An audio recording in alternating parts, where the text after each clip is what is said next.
Alrighty, this is 48 Conclay again, and I have my Glock disassembled here, and this is kind of the second part to my Lone Wolf accessories that I've picked up. I have here my firing pin safety, and the trigger bar, 3.5 pound trigger bar. I'm going to save you the boredom of, like I said, it's already disassembled. I'm going to save you the boredom of going ahead and taking out the parts and all that monotony. It does go pretty quick, but I'll do a little bit in between to compare the different parts. So give me a few seconds here and I'll get the frame pulled apart and I'll get the slide pulled apart.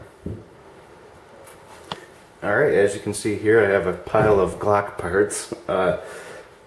First up is the trigger bar. I have them apart here. Like I said, stripped out upper here. And I stripped out the frame here.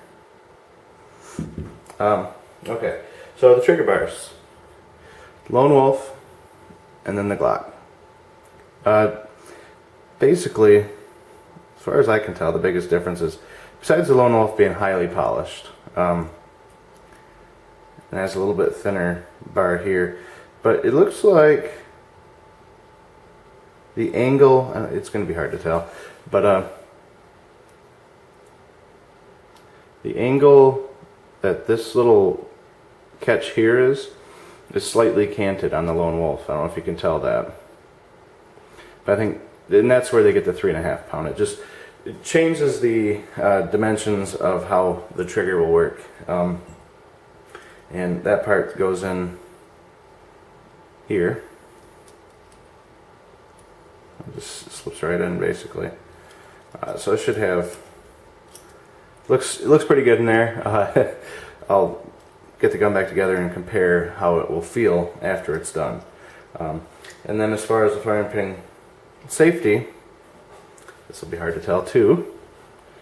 Lone Wolf is on the left and Glock is on the right. If you can barely tell there, see the Glock is kind of squared off there.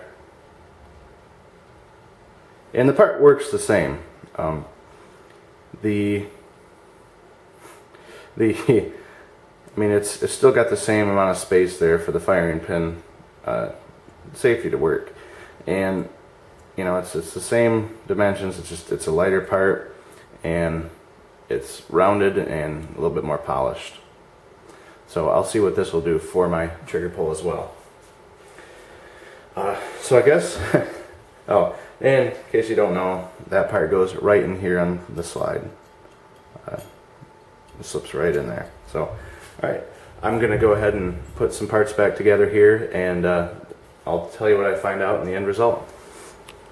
Alrighty, I'm back to it. I got the new trigger bar and the trigger back into the Glock frame. You can kind of see it being real shiny and sparkly back there.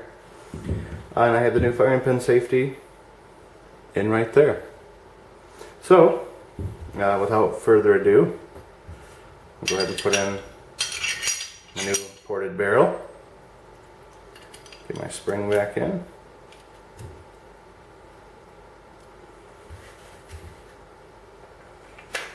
Yep. Alright, it's back together. Alright, I'll give it a trigger pull.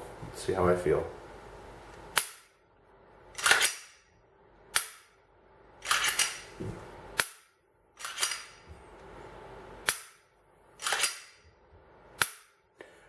One thing I can say is I didn't get any springs. I just changed parts because I didn't really want to, or just solid parts.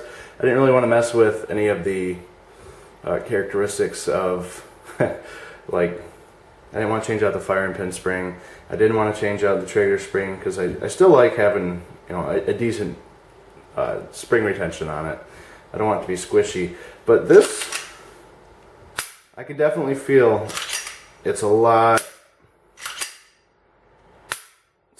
lighter of a, not really lighter, but it's smoother, and it just feels great. I'm not sure how that firing pin safety works. on there and how well that does, but I think this is going to be a great shooting gun now. But yeah, it feels fantastic. I can't wait to get it out on the range and have a good shoot with it. So, alright, thanks for watching, and be sure to check out Lone Wolf. They offer some great prices. I know there's some recent hoopla about how their barrels are made, and I think they still make them in the US, but it's a Korean company that makes them. But then their defense is that, you know, a lot of big manufacturers like SIG and I wanted to say that they threw out Smith & Wesson and stuff like that, got some parts from they get the same barrels from that company. So, I mean, it's a good high quality barrel. The Lone Wolf does make the trigger bar and the firing pin safety. So overall, it's hopefully it's a nice little pistol here. I'll see how I shoot with it, and I'll be sure to post an update. Alright, thanks for watching.